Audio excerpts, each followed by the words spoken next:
Welcome to Keep What You Earn, your judgment and jargon-free zone for entrepreneurs of all levels. Get ready to learn how to scale your business, save money in taxes, and create a business that grows your wealth. If it feels like the financial side of business is like eating your vegetables, well, then think of this podcast as the ranch dressing to make the process a little more enjoyable. My name is Shannon Weinstein. I'm a CPA and business owner on a mission to simplify money and empower others through knowledge. I hope this episode inspires you to take action, but remember that the information we share is for educational purposes only and is not individual tax advice. Now that we got that out of the way, let's start the show.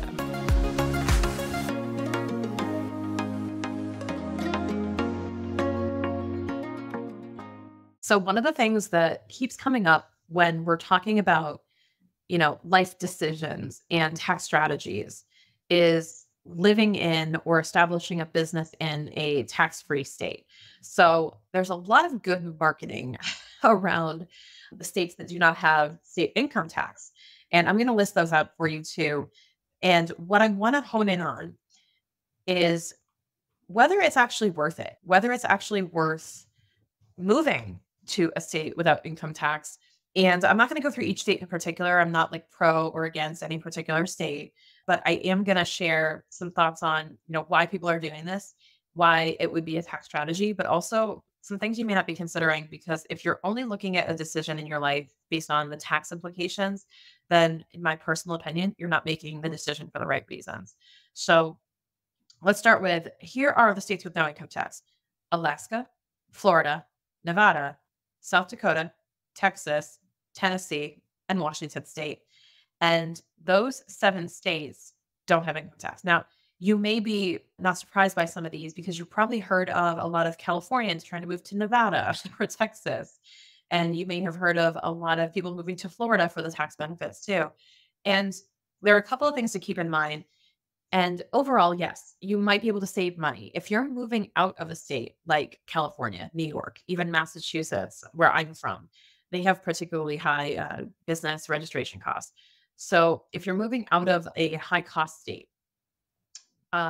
you don't necessarily, there is a benefit to moving to a income tax free state, 100%.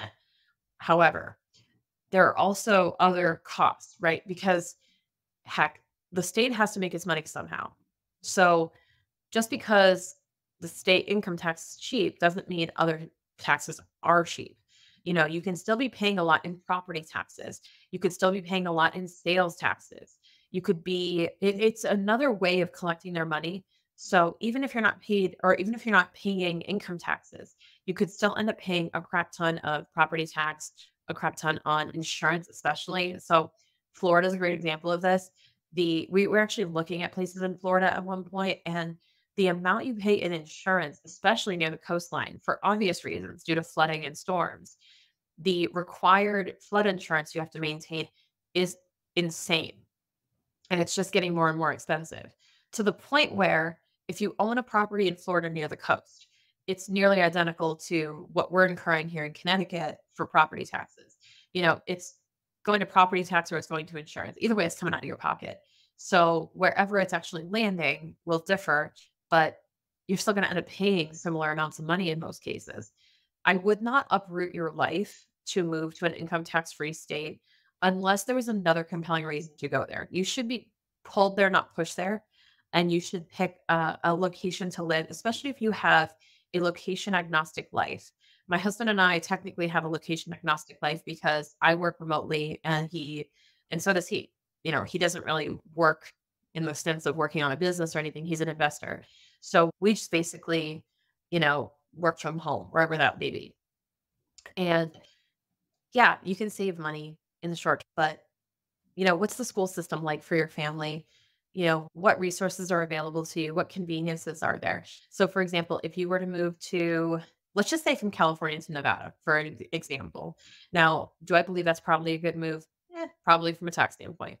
But think of it this way: how much longer is it going to take you to drive? Are you going to spend a lot more money on gas to go get groceries, or gas to go back and visit your family in California? Are you going to be traveling a lot more and incurring hotel and airfare costs?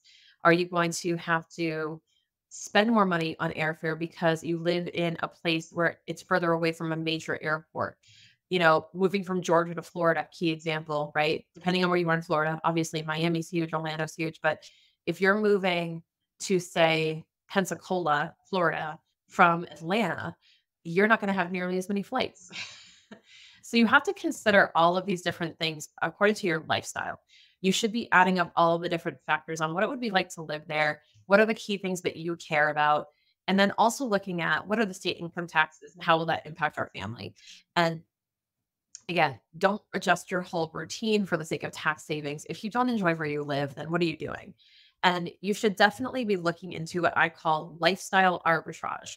I love this. This is why when people ask us about Costa Rica, for example, the answer to that question that I get all the time is no, we do not pay taxes in Costa Rica currently because we do not currently earn money in Costa Rica. All of our money is earned here in the United States. My business is established in the United States in Connecticut. And all of that is done through the US tax system. We effectively just take long vacations to Costa Rica, one trip at a time. Okay.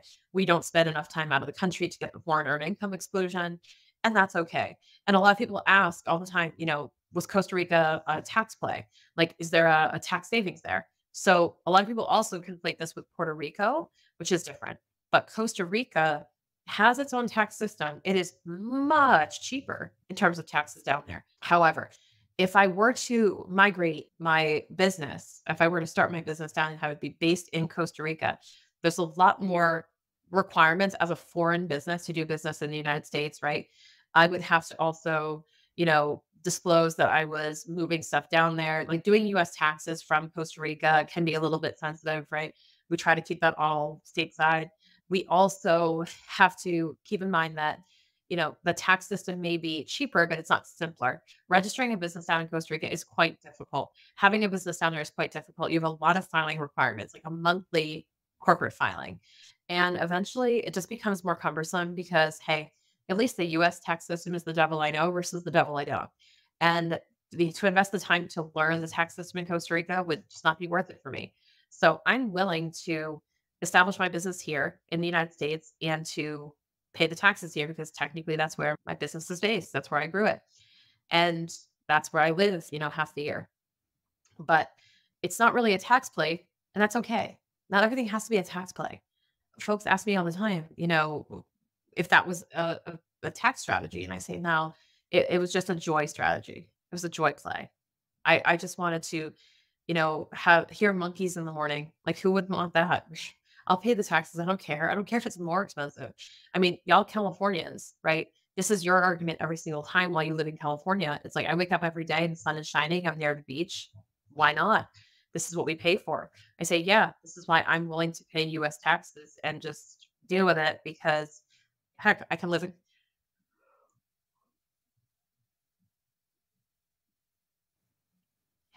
Costa Rica and I can enjoy everything that brings with it, but I can also, enjoy the conveniences of the States and just continue operating in the US tax system. Not to mention, I should probably be familiar with it and engage with it as I work with clients. So that's my explanation on the Costa Rica side of things, because people do ask me that all the time if that was a tax play.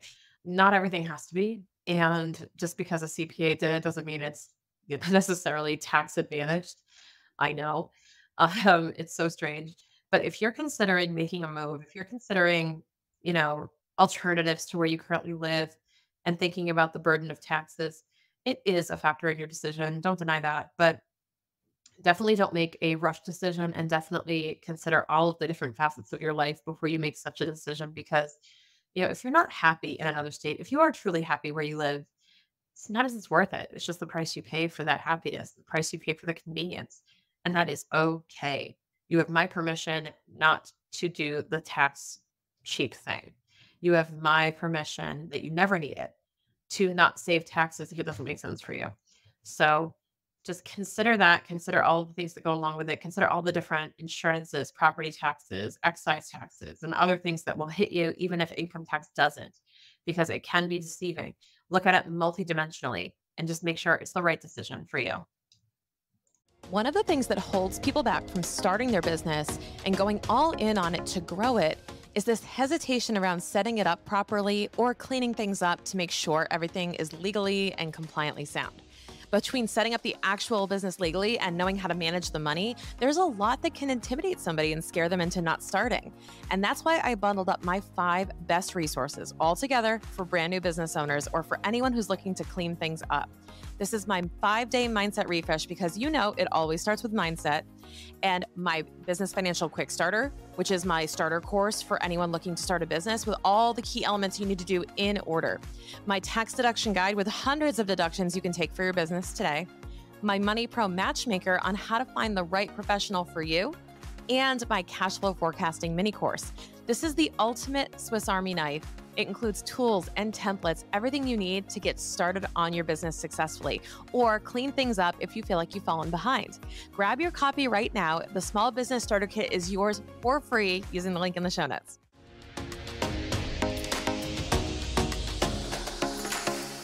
Thank you so much for listening. If you enjoyed this episode, please leave a rating and review on your podcast platform.